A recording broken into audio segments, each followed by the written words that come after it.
piensas que Brahmacharya significa celibato o abstinencia sexual, relaja que no tienes que abdicar de tu sexualidad para seguir con éxito los 5 yamas de Patanjali.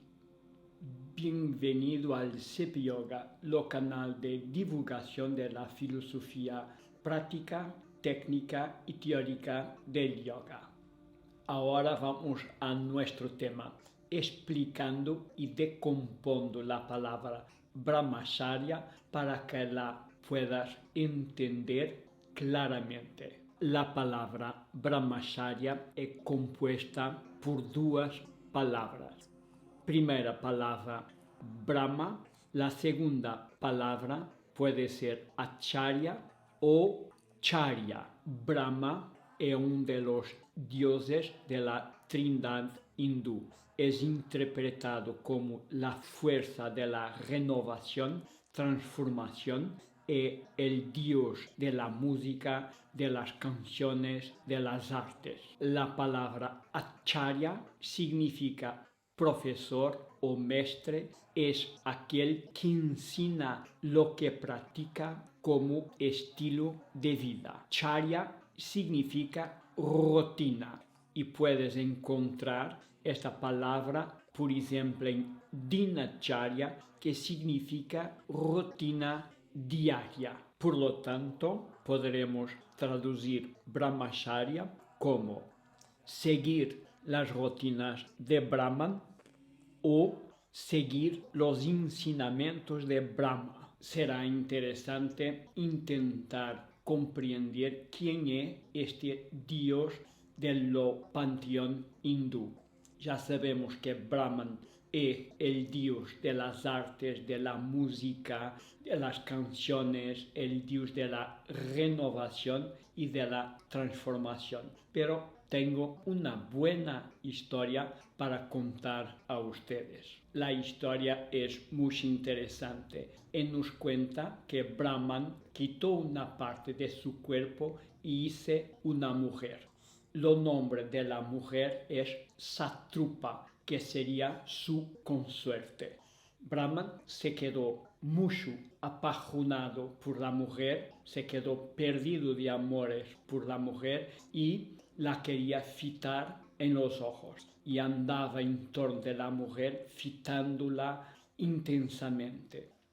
Satrupa, mucho avergonzada, se iba movimentando, quitándose de la mira de Brahman. Brahman, para poder mantener la mirada sobre Satrupa, hizo 4 cabezas en su cuerpo para que la pudiera mirar por todos los lados.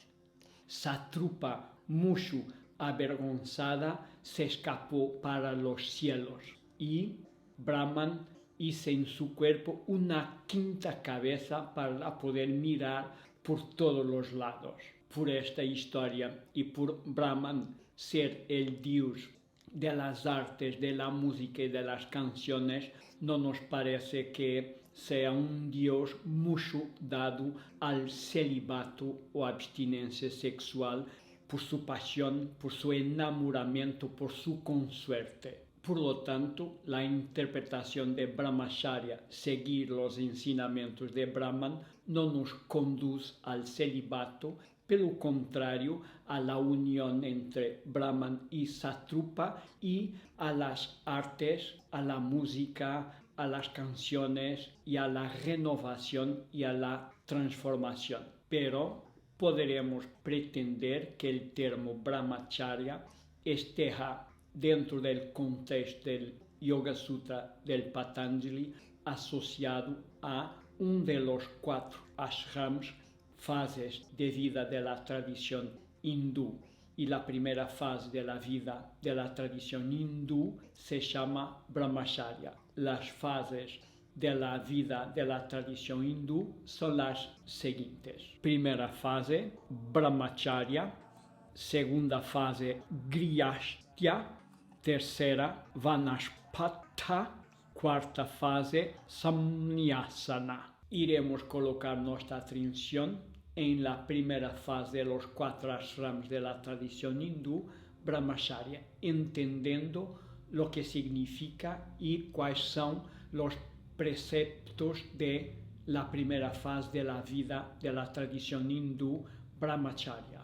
Brahmacharya significa el inicio de la fase de la educación formal de la crianza. Tiene inicio entre los 6 y los 8 años con una iniciación formal denominada Upanayama. Nesta fase de su vida, la crianza sale de casa de sus padres y va a vivir en la casa, en lo gurukal de su acharya o mestre, donde va a estudiar los Vedas y estudia los Dharma Sastras, ficando versado en todos los puntos de vista del Dharma, aprendiendo también todos los rituales característicos de su condición. La fase de educación de Brahmacharya es fundamental para entrar en la segunda fase de los ashrams, que se denomina de Grihastha, en la cual se constituye familia y se inicia una profesión y una actividad útil para la sociedad. Por lo tanto, para Patanjali, lo yogín debería ser una persona envolvida y útil para su sociedad. No podemos olvidar que Patanjali era un brahman erudito de casta alta, por lo tanto, la primera fase de la tradición hindú, Brahmacharya, sería muy importante para que la crianza se quedase culta, por tanto, con literacia sobre los Vedas, sobre lo Dharma Sastra, sobre los rituales y sobre todas las características del Dharma. Podremos decir que una importante chamada de atención de Patanjali para el facto de que una persona con buena información tiene bases mucho más sólidas para conducir con libertad e inteligencia su vida y su experiencia espiritual. Mais una vez se queda claro que la traducción de Brahmacharya por celibato es un equívoco de casting.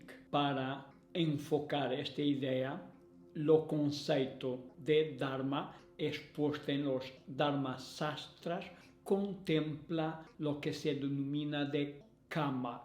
Vamos entonces a traducir la palabra Kama. Kama se refiere a la satisfacción clara de los instintos orgánicos, sexuales, así como al amor, al afecto y a todo un conjunto de experiencias posibles en lo ámbito del gozo de los sentidos. El concepto de Kama es expuesto clara y profundamente en la obra prima de la literatura sánscrita erótica, el Kama Sutra, que fue redigido por Vatsyayana sensiblemente en el siglo VI a.C.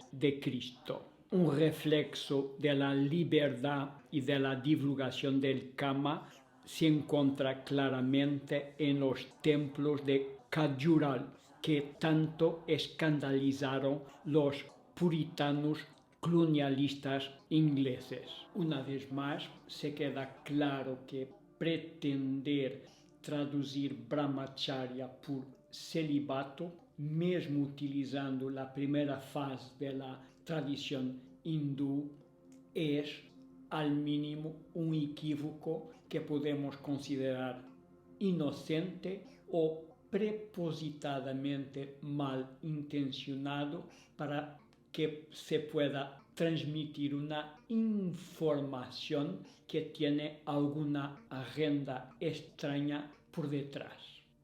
No nos podremos olvidar que la teoría del pecado y los complejos de culpa que origina son, sin duda alguna, uno de los mayores tormentos que la cultura judaico-cristiana nos dejó. Y en este contexto, la sexualidad es utilizada simplemente para procrear, y todo que sea fuera de este contexto está envolvido en lo complexo de culpa y lo complexo de pecado, lo que es terrible para la libertad de utilizar nuestro cuerpo como una fuente de bienestar.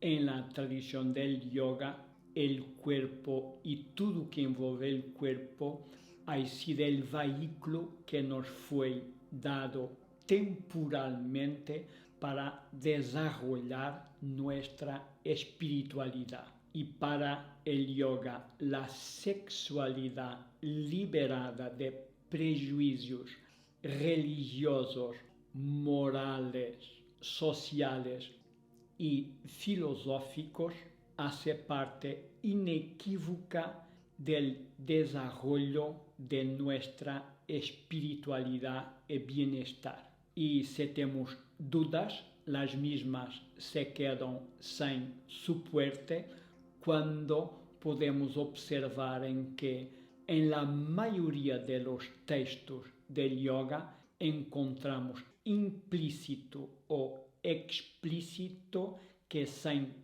Kundalini no existe yoga o samadhi. Podremos definir la Kundalini como la energía física de naturaleza nervosa y manifestación sexual. Termino diciéndote: libérate de la obligación de representar las convenciones sociales a que estabas destinado sin tu permiso o autorización. Nunca te olvides de construir tu propia realidad. Todas las experiencias son válidas. Disfruta de tu vida y de tu libertad. Si gustas de nuestros conteúdos, no te olvides de colocar un like y suscribir nuestro canal. Es importante para nosotros que coloques tus dudas y plantees tus cuestiones en los comentarios. Un fuerte abrazo y nos vemos en el próximo vídeo.